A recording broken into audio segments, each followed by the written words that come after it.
இந்த காலத்து மடாலயம் ஒன்று, அதில் ஒரு தலைவர், அவருக்கு வயசாயிட்டுது, தனக்கு ஒரு வாரிசை நியமிக்கணும் அப்படின்னு ஆசைப்பட்டார். ரொம்ப கஷ்டப்பட்டு ஒருத்தரை பிடிச்சார். தனக்கு வாரிசா நியமிச்சுட்டு அவர் சமாதி ஆயிட்டார். புதுசாக பொறுப்பேற்றுக்கிட்டவர் அப்படியே உட்காந்துருந்தார். அவரை தேடிட்டு பத்திரிகை நிருபர்கள்லாம் வந்தாங்க, கேட்டாங்க. அவர் உங்கள் பொறுப்பில் அவர் பெரியவர் விட்டுட்டு போன இது எவ்வளவு சுமாராக தேரும், எவ்வளவு விட்டுட்டு போனார் அப்படின்னு கேட்டிருக்கிறாங்க. அது என்ன ஒரு 50 லட்சம் இருக்கும் அப்படின்னாராம். அவ்வளவும் பணமா அப்படின்னு கேட்டிருக்காங்க. இல்லைங்க, கடன் அப்படின்னாராம் இவர்.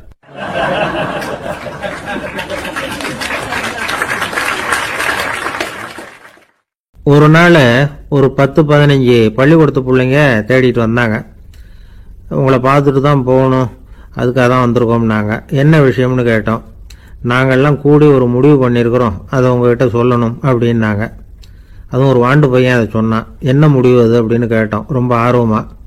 அதை இப்போ சொல்ல மாட்டோம், எங்களுக்கு பிடிக்கிற மாதிரி ஏதாவது ஒரு தகவல் சொன்னால் அதுக்கப்புறம் நாங்கள் அதை சொல்கிறோம் அப்படின்னா அந்த வாண்டு பையன். சரி, சின்ன பையன்கிட்ட இன்னைக்கு வசமாக மாட்டிக்கிட்டோம் அப்படின்னு நினச்சிக்கிட்டு அவங்களுக்கு தகுந்த மாதிரி ஒரு கதை சொல்ல ஆரம்பித்தோம்.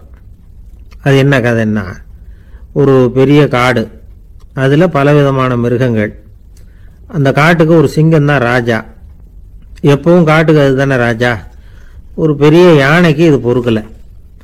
என்ன இது, எப்போ பார்த்தாலும் இங்கே சிங்கத்துக்கே ராஜா பதவி கிடைக்குது, நான்லாம் எவ்வளவு பலசாலியாக இருக்கிறேன், அப்படி இருந்தும் எனக்கு அந்த பதவி கிடைக்கலையே அப்படின்னு தனக்குள்ளே பொறுமிக்கிட்டே இருந்தது. ராஜா பதவியை நினச்சி ரொம்ப ஏக்கம், அதுக்கு பதவி மோகம். இந்த சமயம் பார்த்து ஒரு குள்ள நெறி கூட்டம் அதை தேடிட்டு வந்தது. ஐயா பெரியவங்களே, நீங்கள் இந்த காட்டுக்கு ராஜாவாக இருக்க ஆசைப்படுறீங்க, அதில் ஒன்றும் தப்பு இல்லை. ஆனால் அதுக்கு முன்னாடி நீங்கள் எங்கள் கூட்டத்துக்கு கொஞ்ச நாள் தலைவராக இருங்க, அதாவது ராஜாவாக இருங்களேன், உங்களுக்கும் ஒரு ட்ரைனிங் கிடைச்சது மாதிரி இருக்கும் அப்படின்னு சொல்லியிருக்குது இந்த கூட்டம், குள்ள நெறி கூட்டம். இதை கேட்ட உடனே யானைக்கு ரொம்ப சந்தோஷம் தாங்கலை. அதுதான் எப்போன்னு பதவிக்காக காத்துக்கிட்டு இருக்குதே. இருந்தாலும் கொஞ்சம் பிகுவோட, சரி நீங்கள்லாம் இவ்வளவு தூரம் என்ன தேடிட்டு வந்து கேட்கறதுனால மறுக்க முடியல அப்படின்னு ரொம்ப ஏதோ அவளுக்கு சிரமப்பட்டு ஒத்துக்கிறது மாதிரி ஒத்துக்கிட்டது. ஏதோ உங்கள் ஆசைக்கு கட்டுப்படுறேன், கொஞ்ச நாள் உங்கள் கூட்டத்துக்கு ராஜாவாக இருக்கிறதுக்கு சம்மதிக்கிறேன் அப்படின்னுது. உடனே அந்த யானை ராஜ நட போட ஆரம்பிச்சிட்டுது. யானை சாதாரணமாக நடந்தாவே எப்படி இருக்குங்கிறது நமக்கு தெரியும். அதுவே ராஜ நட நடந்தால் எப்படி இருக்கும் கற்பனை பண்ணி பாருங்கள். யானை முன்னாடி கம்பீரமாக போய்கிட்டு இருக்குது, தலைவர் இல்லையா, அதனால் குள்ள நரிகள்லாம் ரொம்ப அடக்கமாக அது பின்னாடி அணிவகுத்து போயிட்டு இருக்குது. ராஜா வாழ்க, மன்னர் வாழ்க அப்படின்னு கோஷம் வேற. யானைக்கு தலைகால் புரியல, அவ்வளவு சந்தோஷம். அந்த யானைக்கு செருக்கு, ஆணவம் எல்லாம் ஏற்பட்டு போச்சு. அதுக்கப்புறம் அது தரையை பார்க்குமா, நிமிர்ந்து நடக்க ஆரம்பிச்சுட்டுது. தரையை பார்க்கறதே இல்லை. அப்படி போயிட்டு இருக்கிறப்போ ஒரு சதுப்பு நிலத்தில் திடீர்னு காலை வச்சுட்டுது. அவ்வளவுதான், கால் உள்ளே போட்டுது. இன்னொரு காலை எடுத்து வச்சுது, அதுவும் உள்ளே போட்டுது. அந்த 2 காலையும் எடுக்கிறதுக்காக அடுத்த 2 காலையும் அழுத்துச்சு, அதுவும் உள்ளே போக ஆரம்பிச்சுட்டுது. இப்போ 4 காலம் வசமாக சேத்துல அழுந்தி போச்சு, எடுக்க முடியல. குள்ள நரிகள்லாம் அதை சுற்றி சுற்றி வந்தது. சிலது சுற்றி நின்று டான்ஸ் ஆட ஆரம்பிச்சுட்டுது யானையை பார்த்துட்டு. இதை யானை பார்த்தது. என்ன இது, தலைவர் நான் தவிச்சுக்கிட்டு இருக்கிறேன், தொண்டர்கள்லாம் சுற்றி நின்று வேடிக்கை பார்த்துக்கிட்டு இருக்கிறீங்க, டான்ஸ் ஆடுறீங்க அப்படின்னு கேட்டுதான். தொண்டர்களே, தலைவர் நான் தவிச்சுக்கிட்டு இருக்கிறது உங்களுக்கு தெரியலையா? இப்போ உடனே உங்கள் தலைவரை காப்பாற்ற வேண்டியது உங்கள் கடமை இல்லையா அப்படின்னு கத்துச்சான் அந்த யானை. குள்ள நரிகளில் ஒன்று முன்னாடி நின்று அந்த யானையை பார்த்து தான், தலைவரே எங்களுக்கு ரொம்ப நாளாக ஒரு ஆசை, அந்த ஆசையை நிறைவேற்றிக்கிறதுக்காகத்தான் உங்களை எங்கள் தலைவராக ஏற்றுக்கிறோம்னு சொன்னோம் அப்படின்னு தான். என்ன ஆசைன்னு கேட்டிருக்கு யானை. யானை கறி சாப்பிட்டு பார்க்கணுங்கிறது எங்களுக்கு ரொம்ப நாளாக ஆசை, அது இன்னைக்கு தான் நிறைவேற போகுது அப்படின்னு தான் அந்த நரி. இதை கேட்ட உடனே அந்த யானை அப்படியே மூர்ச்சி ஆயிட்டு தான். நரிகள்லாம் அது மேலே ஏறி குதற ஆரம்பிச்சுட்டு தான். பதவி மேலே இருந்த பேராசை அந்த பலசாலியான யானையையே மாட்டி விட்டுட்டுது பார்த்தீங்களா அப்படின்னு சொல்லி முடித்தோம் இந்த கதையை அந்த சின்ன பிள்ளைங்க கிட்ட. சரிங்க, இப்போ நாங்கள் உங்களை தேடி வந்த விஷயம் என்னங்கிறத சொல்லவா அப்படின்னா ஒரு வாண்டு பையன். சீக்கிரம் சொல்லு தம்பி, சஸ்பென்ஸ் தாங்கலை அப்படின்னோம். அவன் மெதுவாக எங்களை பார்த்து சொல்கிறான், எங்களுக்கு கொஞ்ச நாள் நீங்கள் தலைவராக இருந்தால் தேவலை அப்படின்னா.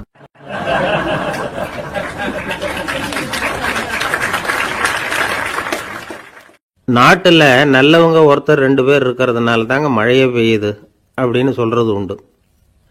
நல்லார் ஒருவர் உளரேல் அவர் பொருட்டு எல்லாருக்கும் பெய்யும் மழை. சில சமயம் ரொம்ப பேர் திடீர்னு நல்லவங்களா ஆயிடுவாங்க போல இருக்கு. அதனால தான் விடாம பேய் மழையா கொட்டி தீர்த்துடுது. எல்லாரும் நல்லவங்களாயிட்டா உலகமே தாங்காது போல இருக்க. அப்பப்போ ஒருத்தர் 2 பேர் நல்லவங்களாகணும். அப்பதான் சீரா மழை பெய்யும். மாசத்துக்கு 3 பேர் நல்லவங்களானா மாதம் மும்மாரி பொழியும். இதெல்லாம் வேடிக்கை பேச்சு. இப்போ இதெல்லாம் ஒரு பக்கம் இருக்கட்டும். இப்போ விஷயத்துக்கு வருவோம். ஒரு கும்பல்ல நல்லவன் யாரு அப்படிங்கிறத எப்படி கண்டுபிடிக்கிறது? இதுக்கு ஒரு வேடிக்கை கதை உண்டு. என்னுடைய நண்பர் ஒருத்தருக்கு அவங்க பாட்டியம்மா சொன்ன கதையா இது. அது என்ன கதைன்னா, ஒரு ஊர்ல ஒரு சமயம் பலமான மழை பெய்ய ஆரம்பிச்சுட்டு தான். இடி மின்னல் ரொம்ப கடுமையா இருந்திருக்குது. ஆரம்பிச்ச மழை வர வர கடுமையா ஆகிட்டு இருக்குதே தவிர நிக்கிற பாடா தெரியல. ஊர் ஜனங்கள்லாம் பார்த்தாங்க. இதுக்கு மேலேயும் வீட்டு உள்ள இருந்தா ஆபத்துங்கிறத புரிஞ்சுக்கிட்டாங்க. ஏன்னா வீடெல்லாம் இடிஞ்சி விழுந்துருமோங்கிற பயம். உடனே எல்லாரும் புறப்பட்டு ஊருக்கு பொதுவா இருந்த ஒரு மண்டபத்துல போய் தங்கிக்கிட்டாங்க. மின்னல் கடுமையா இருந்தது. இடி எந்த நேரத்திலையும் விழலாம்ங்கிற நிலைமை. எப்போ விழலாம்னு பார்த்துக்கிட்டு இருக்குது. அந்த மண்டபத்தில் இருந்த ஜனங்கள் மனசுக்குள்ள ஒரு பயம். நம்ம கூட்டத்தில் யாராவது ஒரு கெட்டவன் பாவம் பண்ணவன் இருந்தா கூட இடி இந்த மண்டபத்தில் விழுந்துரும். அது எல்லாருக்கும் ஆபத்து அப்படின்னு நினைச்சாங்க. சரி, இதுக்கு என்ன பண்ணலாம் அப்படின்னு யோசனை பண்ணாங்க. அந்த கூட்டத்தில் ஒரு பெரியவர் இருந்தார். அவர் ஒரு யோசனை சொன்னார். இதை பாருங்க, அதுக்கு ஒரு வழி இருக்கு. அதோ எதிர்த்தாப்புல கொஞ்சம் தூரத்தில் ஒரு உயரமா மரம் ஒன்று இருக்கு பாருங்க. பொதுவா இடி சுலபமா விழறது அது மாதிரி உயரமான மரத்துல தான். நம்ம கூட்டத்தில் இருக்கிறவங்க எல்லாரும் ஒவ்வொருத்தரா போய் அந்த மரத்தை தொட்டு விட்டு திரும்பி வந்துடணும். நம்மள பாவம் பண்ணவன் யாரோ அவன் அந்த மரத்தை தொடுற சமயத்துல இடி விழுந்துரும். அவன் மட்டும் போயிடுவான். மண்டபத்தில் இருக்கிற நாமெல்லாம் பொழைச்சிக்கலாம் அப்படின்னு ஐடியா கொடுத்தாரு அந்த பெரியவர். இது நல்ல யோசனையா பட்டது. எல்லாரும் ஒத்துக்கிட்டாங்க. ஒவ்வொருத்தரா போய் அந்த மரத்தை தொட்டு விட்டு திரும்பி வந்தாங்க. இடி எதுவும் விழல. இன்னமும் பாவம் பண்ண ஆசாமி அதை போய் தொடல போல இருக்கு அப்படின்னு நினைச்சுக்கிட்டாங்க. ஒவ்வொருத்தரா போறாங்க. எல்லாரும் போய் தொட்டுவிட்டு வந்தாச்சு. இன்னும் ஒரே ஒரு ஆசாமி தான் பாக்கி. கடைசியா இருந்த அந்த ஆள் பயந்துட்டான். இது வரைக்கும் இடி விழலைன்னா இப்ப என்ன அர்த்தம்? இப்ப நாம தான் பாக்கி, நாம தான் தப்பு பண்ண ஆள் போல இருக்கு அப்படின்னு நினைச்சுட்டான். அதனால துணிச்சலா போய் தொடறதுக்கு பயந்தான். தயங்கிக்கிட்டே இருந்தான். இருந்தாலும் மற்றவங்க எல்லாம் சும்மா இருப்பாங்களா? கட்டாயப்படுத்தி கழுத்தை பிடிச்சி தள்ளாத குறையா அவனை தள்ளி விட்டாங்க. போய் தொட்டுட்டு வாடான்னு. அவன் நடுங்கிட்டே போய் அந்த மரத்தை தொட்டான். அதே வினாடி ஒரு பயங்கரமான மின்னல் இடி விழுந்துட்டுது. எங்க விழுந்தது தெரியுமா? அந்த ஆள் மேல இல்ல, மண்டபத்துல விழுந்தது. மண்டபத்துல இருந்தவங்க பூரா காலி. அந்த ஒரு ஆள் மட்டும் பொழைச்சிக்கிட்டான். இந்த ஒரு ஆளை காப்பாத்துறதுக்காக தான் இடி மண்டபத்துல விழாம இருந்திருக்குது. இதுதான் கதை. அதனால நல்லவங்க எப்படியும் தப்பிச்சுக்குவாங்க அப்படிங்கிறது ஒரு நீதி. ஒருத்தன் அப்படிதான் தெருவில் நடந்து போய்கிட்டு இருந்தான். ரொம்ப நல்லவன். எதிரில் ஒருத்தன் சைக்கிளில் வந்துகிட்டு இருந்தான். அதுல மோதி இவன் கீழே விழுந்துட்டான். சைக்கிள்காரன் உடனே இறங்கி இவனை தூக்கி விட்டான். இவன் எழுந்திரிச்சு அவனை முறைச்சி பார்த்தான். அப்படி பார்க்காதீங்க சார், நீங்க ரொம்ப புண்ணியம் பண்ணியிருக்கீங்க, அதுதான் இப்போ சைக்கிளில் மோதிக்கிட்டீங்க அப்படின்றான். என்ன அப்படி சொல்றேன் நான்? இவன் 10 நிமிஷத்துக்கு முன்னாடி நான் லாரி ஓட்டிட்டு வந்தேன், அப்போ நீங்க எதிரில் வந்திருந்தீங்கன்னா என்ன ஆயிருக்கும் அப்படின்னானா அவன்.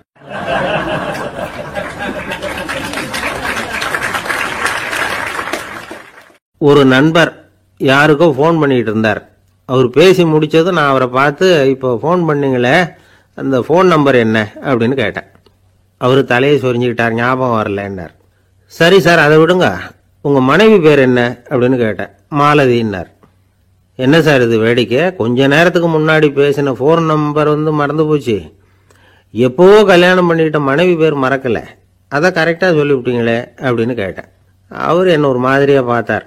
அவர் அப்படி என்னை பார்த்ததில் ஒன்றும் தப்பு இல்லை. ஏன்னா நாம் எல்லாருமே அப்படித்தானே. ஒரு குறிப்பிட்ட காரியத்துக்காக தொலைபேசியில் ஒருத்தட்ட பேசுகிறோம். அதுக்கப்புறம் அந்த எண் நமக்கு அனாவசியம், அதனால் மறந்துடுறோம். இதுக்கு பேர் தான் தற்காலிக ஞாபகம். ஆனால் மனைவி பேரை மறந்துட முடியுமா? முடியாது. அது அவசியமான ஒன்று. அடிக்கடி அந்த பேரை உபயோகப்படுத்துகிறோம். அதனாலேயும் அது முக்கியங்கிறதுனாலேயும் அதை மறக்கிறது இல்லை. இதுக்கு பேர் நிரந்தர ஞாபகம். சரி, இந்த தற்காலிக ஞாபகம், நிரந்தர ஞாபகம், இது 2 ஞாபக அளவுகளையும் கட்டுப்படுத்துறது எது அப்படின்னா மூளைக்குள்ள நடக்கிற மின்சார நடவடிக்கைகள் தான். தற்காலிக ஞாபகம் ஒரு மின்னல் மாதிரி தோன்றி மறையுது. நிரந்தர ஞாபகம் ஒரு படிவம் போல மூளையில படிஞ்சுடுது. ஒரு சம்பவத்தின் பல பிரதிகள் மூளையில் பல்வேறு பகுதிகளிலேயும் படிகிறதுனால ஒன்று மறைஞ்சாலும் மறந்தாலும் இன்னொன்று மறையறதில்லை. இப்படிப்பட்ட நிலைமையில தான் இந்த தொண்டையில் இருக்கு வாயில் வரமாட்டேங்குது சார் அப்படிமா. ஒருத்தருக்கு எந்த துறையில் ஆர்வமும் ஈடுபாடும் அதிகமோ அது சம்பந்தமான ஞாபக சக்தி அதிகமாக இருக்கும். தொழிலை விரும்புகிற ஒரு டெலிஃபோன் ஆபரேட்டருக்கு எண்கள்லாம் நல்ல ஞாபகம் இருக்கும்.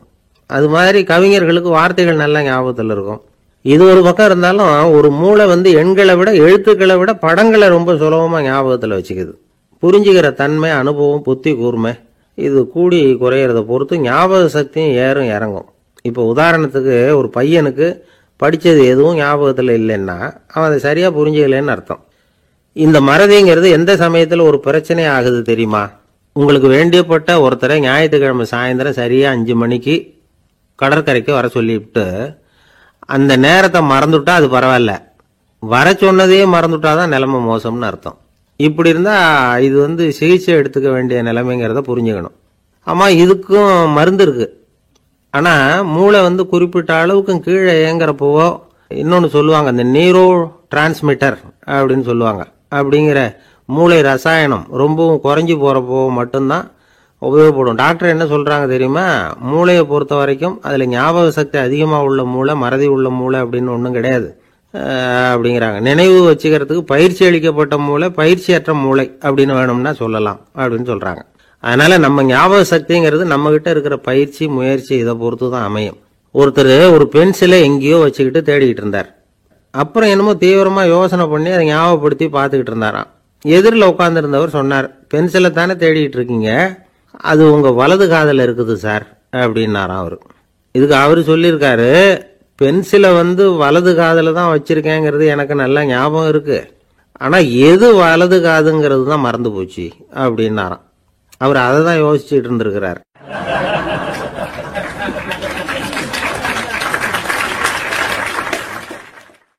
ஒருத்தர் வந்தார், காலில் கட்டோட வந்தார். என்னங்க காலில் கட்டுன்னு? சார், நேற்று ராத்திரி தூக்கத்தில் எங்கள் வீட்டு கூரையில் ஏணியை சாத்தி வச்சு இறங்கினப்போ வழுக்கி விழுந்து காலை உடச்சிக்கிட்டேன்னார்.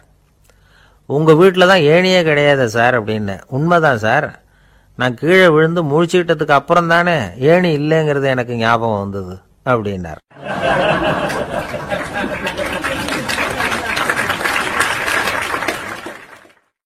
சில பேர் ஆளை பார்த்தா 60 வயசு மாதிரி தோணும். உண்மையான வயசு என்னன்னு பார்த்தா 40 அல்லது 45ம்பாங்க. சில பேரை பார்க்கறதுக்கு 45 மாதிரி தெரியும், உண்மையிலேயே 65 தாண்டி இருப்பாங்க. ஒரு மனிதனுக்கு 2 வகையான வயது உண்டுங்கிறார் ஓஷோ. அதாவது உடம்புக்குன்னு ஒரு வயசு, மனசுக்குன்னு ஒரு வயசு. முதல் உலக மகாயுத்தம் நடந்தது இல்லையா, அது முடிஞ்சதுக்கு அப்புறம் முதல் தடவையா மனிதனின் மூளை வளர்ச்சியை பற்றி மனநல வைத்தியர்கள் ஒரு கணக்கெடுப்பு சோதனை நடத்தினாங்களாம். அது வரைக்கும் மனிதனுக்கு 2 வகையான வயது உண்டுன்னு யாரும் சிந்திச்சதே இல்லையா. அந்த உலக மகாயுத்தம் முடிஞ்சதுக்கு அப்புறம் மனிதனுடைய சராசரி மனதின் வயதை கணக்கிட்டு பார்க்கும் பொழுது அவங்களுக்கெல்லாம் ரொம்ப அதிர்ச்சியாக இருந்துதான். ஏன்னா அது ரொம்ப பின்தங்கிய நிலையில் இருந்திருக்கு, வளர்ச்சி அடையாத நிலையில் இருந்திருக்கு. அவங்க கண்டுபிடிச்ச பிரகாரம் அப்போ மனசோட சராசரி வயசு என்ன தெரியுமா? 14. அப்படின்னா பார்த்துங்க, உடல் ரீதியாக ஒருத்தரோட வயசு 70 கூட இருக்கலாம், ஆனால் மனசோட வயசு 14 தான். இதுக்கு நேர்மாறாக அமைஞ்சு போச்சுன்னு வச்சுங்க. அதாவது ஒருத்தருக்கு உண்மையிலேயே 14 வயசு, அதாவது உடலோட வயசு 14, அவரோட மனசின் வயசு 70ன்னு வச்சுக்கோங்க. இப்படி அமைஞ்சுட்டுதுன்னா அவர் சீக்கிரம் ஞானத்தன்மை அடைஞ்சிருவார் அப்படின்னு அர்த்தம். இப்போ நமக்கெல்லாம் உடம்போட வயசு, மனசோட வயசு ரெண்டும் ஒன்றா இருந்துட்டா அதுவே போதும், அதுவே பெரிய விஷயம். இப்போ எமர்சன் கிட்ட போய் ஒருத்தர் கேட்டாராம், உங்கள் வயசு என்ன அப்படின்னு. அவர் உடனே பதில் சொல்லியிருக்கார், 360 வருஷம் அப்படின்னாராம். கேட்டவர் குழம்பி போயிட்டார். அவர் என்ன சொல்கிறாரு, 360 வயசா? என்ன நம்ம காதில் தான் சரியாக விழலையா? எமர்சன் எப்பவும் உண்மையை பேசுகிற ஒரு சிறந்த அறிவாளி, அவர் இப்படிலாம் பொய் சொல்ல மாட்டாரே அப்படின்னு ஒரு யோசனை பண்ணிக்கிட்டே அவர் மறுபடியும் அவர் கிட்ட போனாராம். ஐயா, நீங்கள் சொன்னது சரியாக என் காதில் விழலை, அதனால் மறுபடியும் கேட்குறேன், உங்கள் வயசு என்ன அப்படின்னாராம். எமர்சன் மறுபடியும் சொல்லியிருக்கிறார், 360 வருஷம்னு. வந்தவருக்கு உண்மையிலேயே அதிர்ச்சியாக போட்டுது. அதுக்கப்புறம் மெதுவாக ஆரம்பித்தாராம், ஐயா, நீங்கள் சொல்கிறத என்னால் ஏற்றுக்க முடியாது. எப்படி பார்த்தாலும் இப்போ உங்களுக்கு வயசு ஒரு 60க்கு மேலே இருக்காதுன்னு நினைக்கிறேன். அப்படின்னாராம். நீங்கள் சொல்கிறது சரிதான், அது என் உடம்போட வயசுன்னாராம் எமர்சன். அப்படின்னா ஏற்கனவே நீங்கள் சொன்னது அப்படின்னு கேட்டிருக்காரு, அது என் மனசோட வயசு அப்படின்னாராம். நம்மளை பொறுத்த வரைக்கும் அறிவு தூசு படிஞ்சிருக்கு, அது மாதிரியே அன்பும் மாசுபட்டிருக்கு. இது ரெண்டையும் சுத்தம் பண்ண வேண்டியிருக்குது. அப்போ தான் நாம் சரியான வயசில் வாழ முடியும். ஒருத்தர் இருக்கார், அவர் எப்படின்னா ஆஃபீஸ் முடியறதுக்குள்ளேயே சார் 5 மணிக்கெல்லாம் ரெடியாக இருங்க, நாம் அந்த ஹோட்டலில் போய் டிஃபன் சாப்பிட்ணும் அப்படின்னு 4 மணிலேருந்து சொல்லிகிட்டு இருப்பார். 4:55 பரபரப்பாக ஓடி வருவார். 2 பேரும் புறப்படுவோம், ஹோட்டலுக்கு போவோம், சாப்பிட்டுக்கிட்டு இருப்போம். அப்படி சாப்பிட்டுட்டு இருக்கிறப்ப சார் சாப்பிட்டு முடித்ததும் நேராக ஒரு ஜவுளி கடைக்கு போகிறோம் அப்படிம்பார். பரபரக்க சாப்பிட்டு முடிப்பார், புறப்படுவார். ஜவுளி கடையில் அவசரமாக சீக்கிரம் பில் போடுங்க சார், சினிமாவுக்கு நேரம் ஆகிடும்பார். சினிமா தியேட்டரில் உட்காந்து அடுத்தபடியாக எங்கே டின்னர் சாப்பிட்றதுன்னு யோசனை பண்ணிகிட்டு இருப்பார். ராத்திரி படுக்கையில் விழுந்ததுக்கு அப்புறமும் நாளைக்கு காலையில் எழுந்திரிச்சதும் அதை பண்ணணும் இதை பண்ணணும்னு திட்டம் போட்டுக்கிட்டே இருப்பார். அதாவது எப்பவும் அடுத்த நிமிஷம், அடுத்த நாள், அடுத்த வாரம், அடுத்த வருஷம், இதுதான் அவங்க சிந்தனை. இந்த நிமிஷ என்ஜாய்மெண்ட்டை அவங்க இழந்துடுறாங்களாம். அதனால தான் வாழ்நாள் பூரா பொறுமையின்மை, அவஸ்தை, அல்லல். அதனால் நாம் எல்லாரும் வாழ்க்கையில் நிதானமாக இருக்கிறதுக்கு கற்றுக்கணுமா. அதுக்காக இந்த நிதானத்துக்கு வேறு விதமான அர்த்தம் பண்ணிக்கக்கூடாது. ஒருத்தர் ஓடி வந்தார், இன்னொருத்தரை பார்த்து, சார் உங்கள் சைக்கிளை ஒரு நாள் இரவல் கொடுங்களேன், பக்கத்து ஊருக்கு போயிட்டு வர வேண்டியிருக்கு அப்படின்னார். இவர் சைக்கிளை கொடுத்து பத்திரமா கொண்டுட்டு போங்கன்னார். சார் இதை பத்திரமா கொண்டு போகிறேன், கவலையே வேணாம், ஏன்னா இது உங்களோட சைக்கிள் அப்படின்னு நான் நினைக்கல, என்னோட சைக்கிளாக நினைக்கிறேன் அப்படின்னார். அதுக்கப்புறம் தான் இவருக்கு உண்மையாகவே பயம் வந்துட்டுது. ஏன்னா அவர் சொன்னது மாதிரி அதை தன்னோட சைக்கிளாகவே நினச்சி தள்ளிட்டு போட்டா என்ன பண்ணுறது. எது எதை நம்முடையதா நினைக்கணுங்கிறதுக்கு ஒரு வரையறை இருக்குது. சில பேர் ஆஃபீஸையே வீடாக நினச்சி விடுறது உண்டு. அப்படிப்பட்டவங்க கூட வீட்டை ஆஃபீஸாக நினைக்கிறது இல்லை. ஏன்னா வீட்டில் இவர் ஆஃபீஸராக நடந்துக்க முடியறதில்லை. இதெல்லாம் ஒரு பக்கம் இருக்கட்டும், இப்போ விஷயத்துக்கு வருவோம். பொறியியல் மேதை டாக்டர் விஸ்வேஸ்வரய்யா இருந்தார் இல்லையா, பாரத ரத்னா விருதெல்லாம் கொடுத்தாங்களே. ஆஃபீஸ் வேலை வேற, சொந்த வேலை வேற அப்படிங்கிறதுக்கு ஒரு உதாரணமாக இருந்தவர் அவர். மைசூர் மகாராஜா கிட்ட திவானா இருந்தார். அவர் ஒரு நாள் அரசாங்க வேலை காரணமாக வெளியூர் போயிருந்தார். ஹாசன்கிற ஊருக்கு பக்கத்தில் ஒரு பயண மாளிகை, அங்கே தங்கிவிட்டார். ராத்திரி அங்கே தங்கி இருந்துட்டு விடிஞ்சதும் ஊருக்கு திரும்புறதாக திட்டம். ராத்திரி தூங்கிறதுக்கு ரொம்ப நேரம் ஆயிட்டுது. ரொம்ப நேரம் வரைக்கும் அரசாங்க சம்பந்தப்பட்ட வேலைகளையே பார்த்துக்கிட்டு இருக்கிறார். அரசாங்க ஃபைல்கள் நிறைய இருந்தது.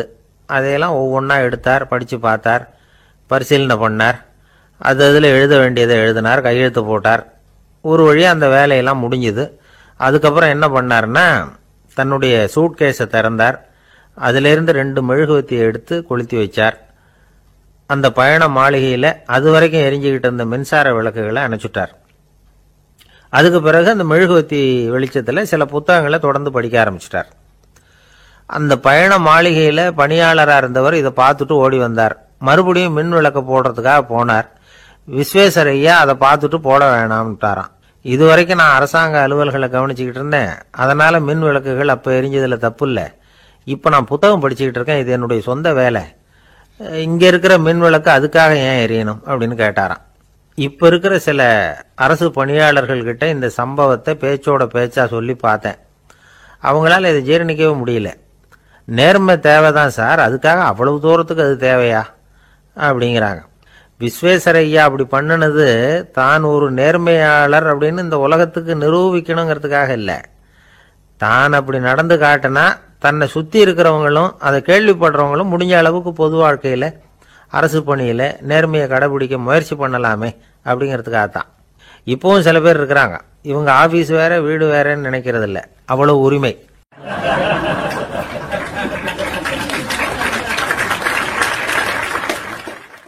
ஒரு நண்பர் சினிமா படம் தயாரிக்கிறவர், அவர்கிட்ட ஒரு நாள் பேசிக்கிட்டு இருந்தேன். அது எப்படி சார் நீங்கள் எடுக்கிற எந்த படமும் கையை கடிக்காத அளவுக்கு எடுத்துடுறீங்களே, அது எப்படின்னு கேட்டேன். அது ஒன்றும் பெரிய விஷயம் இல்லை சார், பெண்களுக்குன்னு சில உருக்கமான காட்சிகள், இளைஞர்களுக்குன்னு சில நடனங்கள், அடிதடி காட்சிகள், அப்புறம் வயசானவங்களுக்குன்னு சில ஆன்மீக காட்சிகள், சின்ன பிள்ளைங்களுக்கு சிரிப்பு, இப்படி எல்லாமும் சேர்த்து நான் படம் எடுக்கிறேன். மசாலா படம்னு பேர்.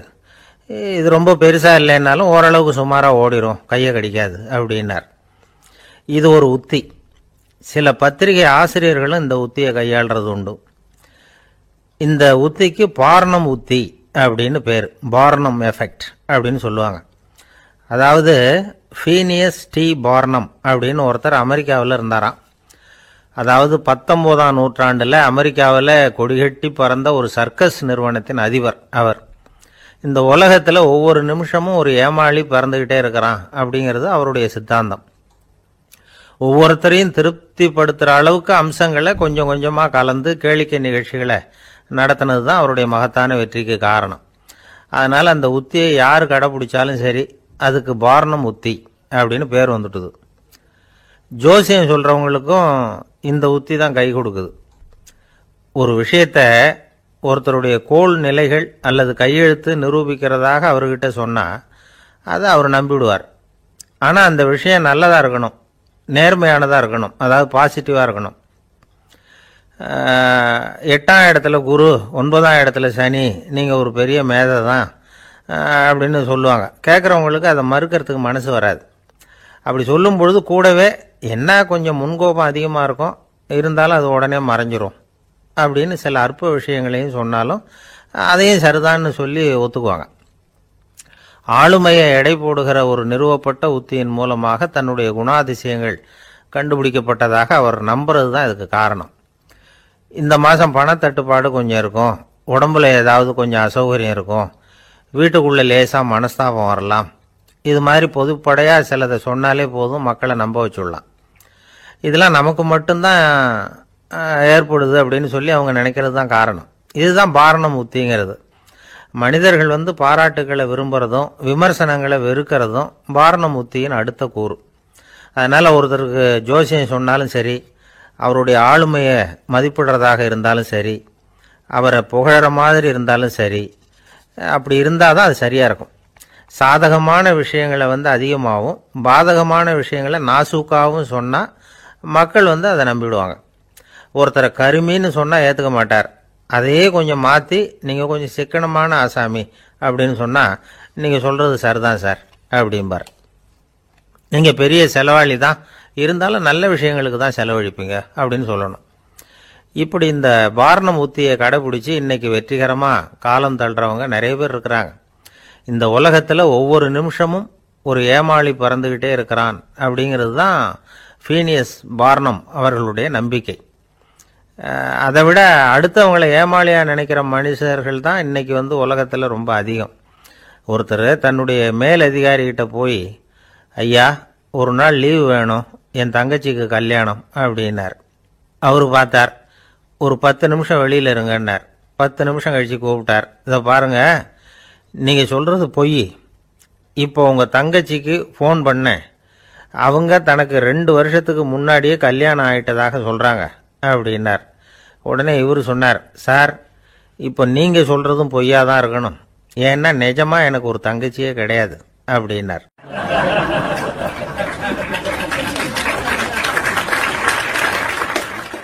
ஒருத்தர் வரார், சார் நேற்றுக்கு உங்கள் கடையில் இதை நான் வாங்கிட்டு போனேன், வீட்டில் இது வேணான்னு சொல்லிவிட்டாங்க, அது திருப்பி கொடுக்கறதுக்காக தான் வந்திருக்கிறேன் அப்படின்னு சொல்லி திருப்பி கொடுக்குறார். உடனே நீங்கள் முகம் சுளிக்கக்கூடாது, எரிச்சல் படக்கூடாது, வழக்கம் போல் நிதானமாக முகம் அலர்ச்சியோடு அதை திருப்பி வாங்கிக்கணும். இவ்வளவு ரூபாய்க்கு சாமான் வாங்கினா இந்த ஸ்பூன் அன்பளிப்பு, இப்படி ஏதாவது கொடுக்கலாம். பண்டிகை காலங்கள்லேயும் பொருள்கள் வாங்குறவங்களுக்கு இப்படி ஏதாவது பொருத்தமாக ஒரு அன்பளிப்பு கொடுக்கலாம். நீங்கள் கொடுக்கறது ஒரு சர்வசாதாரணமான பொருளாக இருந்தால் கூட அது வாங்குற ஒரு மனசில் ஒரு மகிழ்ச்சியை ஏற்படுத்தும். எதுவும் உங்களால் கொடுக்க முடியலன்னா உங்கள் முகம் நிறைஞ்ச சிரிப்பையாவது கொடுங்க, அது போதும். உங்கள் கடையில் இல்லாத ஒரு பொருளை வாடிக்கையாளர் கேட்குறார், உடனே இல்லைன்னு முகத்தில் அடித்தது மாதிரி சொல்லிடக்கூடாது. கொஞ்சம் உட்காருங்க சார் அப்படின்னு சொல்லி உங்கள் பணியாளர் யாரையாவது அனுப்பி வெளியிலேருந்து வாங்கிட்டு வர சொல்லி அவர்கிட்ட கொடுக்கலாம். சில பேர் உங்கள் கடைக்கு வரும்பொழுது அவங்க வீட்டு குழந்தைகளையும் கூப்பிட்டுக்கிட்டு வர்றாங்கன்னு வைங்க. நீங்கள் என்ன செய்யணும்னா அந்த குழந்தைகளை முதல்ல கவனிக்கணும், அது கண்ணத்தை கிள்ளணும், அதுக்கிட்ட விளையாடணும், அதுக்கு ஏதாவது மிட்டாய் பிஸ்கட் எதையாவது கொடுத்து அது கவனத்தை கவரணும். அதுக்கப்புறம் பெரியவங்களை கவனிக்கலாம். உங்கள் கடையில் வேலை செய்கிற பணியாளர்கள் சுத்தமாக இருக்கணும், சிரிச்ச முகம், சுறுசுறுப்பு, இது ரெண்டும் அவங்களுக்கு தேவை. அழுது வடிஞ்சிக்கிட்டு இருக்கக்கூடாது. அப்புறம் இன்னொரு விஷயம், அதிகமாக பொருள் வாங்குற ஒருத்தர்கிட்ட அதிக மரியாதையாகவும், குறைச்சலாக பொருள் வாங்குறவர்கிட்ட வேற விதமாகவும் நடந்துக்கக்கூடாது. எல்லாருக்கிட்டையும் சமமாக நடந்துக்கணும். 5 ரூபாய்க்கு வாங்கினாலும் சரி, 500 ரூபாய்க்கு வாங்கினாலும் சரி, அவங்கக்கிட்ட நீங்கள் காட்டுற மரியாதையில் வித்தியாசம் இருக்கக்கூடாது. எல்லாத்துக்கும் மேலே அவங்க கடையில் ஒரு பொருள் வாங்கினா அது உண்மையானதாக இருக்கும், தரமுள்ளதாக இருக்கும் அப்படிங்கிற நினைப்பு ஜனங்களுக்கு வரணும். அதனால் தரமான பொருளையே நீங்கள் உங்கள் கடையில் வச்சுருக்கணும். இது வரைக்கும் நான் சொன்னதையெல்லாம் கவனத்தில் வச்சுக்கிட்டு நீங்கள் கடையை ஆரம்பிச்சிங்கன்னா வியாபாரம் பிச்சுக்கிட்டு போகும். அப்படி போகலன்னா அதுக்கப்புறம் கேளுங்க. ஏன்னா இந்த யோசனைகள்லாம் அனுபவப்பட்டவங்க சொல்லியிருக்கிற யோசனைகள். இந்த யோசனைகளில் நீங்கள் எச்சரிக்கையாக இருக்க வேண்டிய ஒரு விஷயம் உண்டு. அது என்னங்கிறதையும் தெரிஞ்சு வச்சுக்கிறது நல்லது. என்னுடைய நண்பர் ஒருத்தர் வந்தார். சார், உங்கள் யோசனையை கேட்டதுனால நான் ஒரு அறை வாங்கினது தான் மிச்சம்னார். என்ன ஆச்சுன்னு கேட்டேன். எங்கள் கடைக்கு ஒரு பெரிய அம்மா குழந்தைய தூக்கிட்டு வந்தாங்க சார். உங்கள் யோசனைப்படி அந்த குழந்தையோட கன்னத்தை கிள்ளணும்னு முயற்சி பண்ணினேன். திடீர்னு அந்த நேரம் பார்த்து அந்த குழந்தை தலையை குனிஞ்சிக்கிட்டுது. என் கை குழந்தையோட கன்னத்துக்கு பதிலாக அதை தூக்கிட்டு வந்தவங்க கன்னத்தை கிள்ளிவிட்டுது. அதுதான் அப்படி ஆயிட்டுது அப்படின்னார், கன்னத்தை தடவிக்கிட்டே.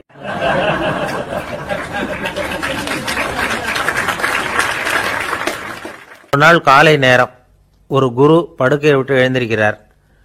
உடனே சீடர்களை பார்த்து எல்லாரும் இப்படி வாங்கங்கிறார். எல்லாரும் வர்றாங்க வேகமாக. என்னங்க வேணும் உங்களுக்கு அப்படிங்கிற மாதிரி எல்லாரும் குருவை பார்த்தாங்க பயபக்தியோட. குரு அந்த சீடர்களை பார்த்து, இதை பாருங்க, இப்போ நான் ஒரு சிக்கலான விவகாரத்தில் மாட்டிக்கிட்டு இருக்கிறேன், அதை நீங்கள் தீர்த்து வச்சா நல்லதுன்னார். சீடர்களுக்கு ஒன்றும் புரியல. என்ன இது இவர் இப்படி சொல்கிறாரு? நமக்குள்ள எல்லா விவகாரங்களையும் தீர்த்து வைக்கிறவர் நம்ம குருநாதர். அவருடைய விவகாரத்தை நாம் தீர்த்து வைக்கிறதா?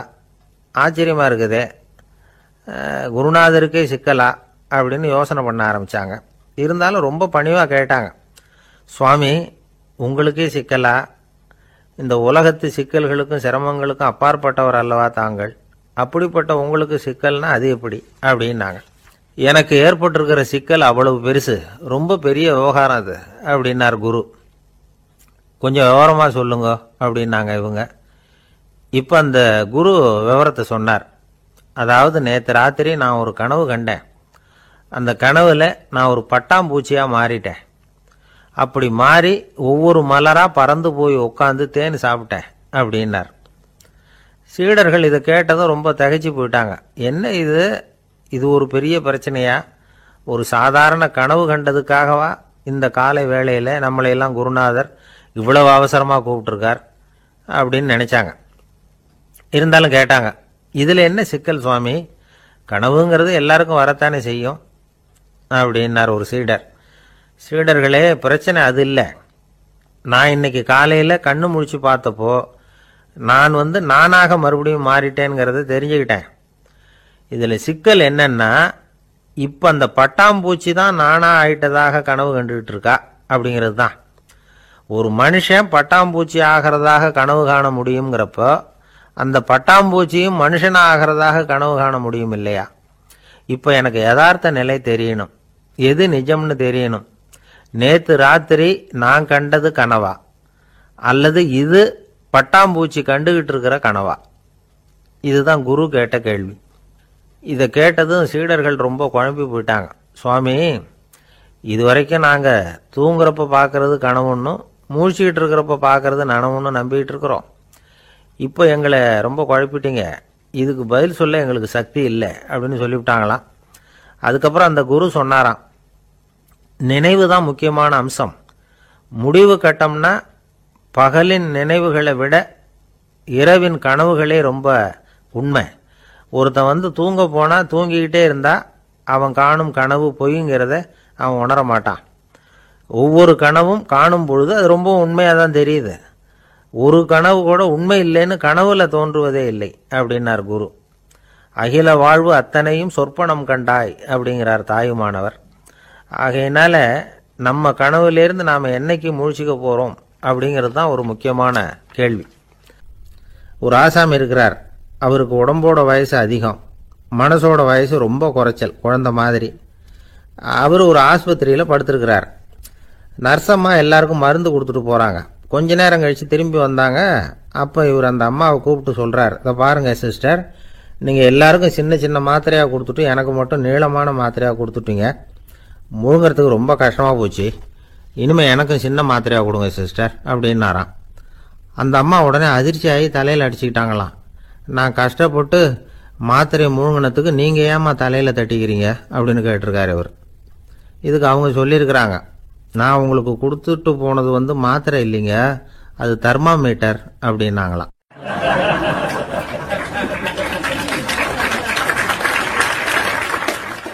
ஒருத்தர் அப்படித்தான் ஒரு தடவை அவருடைய குதிரை காணாமல் போயிட்டு தான். அதுக்காக அவர் கவலைப்படல, நிம்மதியாக இருந்தார், சந்தோஷமாக இருந்தார். என்ன சார் இது, உங்கள் குதிரை திருட்டு போயிட்டுதுங்கிறீங்க, நீங்கள் கவலைப்படாமல் இருக்கிறீங்களே அப்படின்னு கேட்டாங்களாம். அதுக்கு அவர் சொல்லியிருக்கார், நல்ல வேலை சார், கட்டியிருந்த குதிரை காணாமல் போயிருக்குது. நான் அது மேலே உட்காந்துருக்கிற சமயம் அது காணாமல் போயிருந்ததுன்னா, திருட்டு போயிருந்ததுன்னா நானும் சேர்ந்துல காணாமல் போயிருப்பேன் அப்படின்னாராம். எவ்வளவு நிதானமான ஆள் பாருங்க.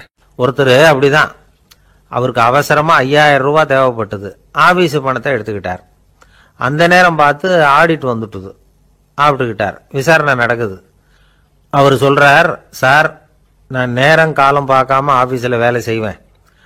ஏன்னா அதை என்னோட ஆஃபீஸாக நினைக்கிறேன். அவசரத்துக்கு அந்த பணத்தை எடுத்தேன். மறுபடியும் வச்சுடலாம்னு தான் இருந்தேன். அதுக்குள்ளே இப்படி ஆகிட்டுது. நீங்கள் என்ன நினச்சாலும் சரி, நான் ஆஃபீஸ் வேறு வீடு வேறு அப்படின்னு நினைக்கிறதில்ல, அது என்னோட சுபாவம் அப்படின்னார். விசாரணை பண்ணவர் தீர்ப்பு வழங்கினார். உங்கள் சுபாவத்துக்கு மதிப்பு கொடுத்து நானும் தீர்ப்பு வழங்குறேன். நீங்கள் கொஞ்ச நாள் ஜெயிலில் இருந்துட்டு வாங்க, அது உங்களுக்கு கஷ்டமாக இருக்காதுன்னு நினைக்கிறேன். ஏன்னா அங்கே போனாலும் நீங்கள் உங்கள் சுபாவப்படி வீடு வேற ஜெயில் வேறன்னு நினைக்க மாட்டீங்க அப்படின்னாராம்.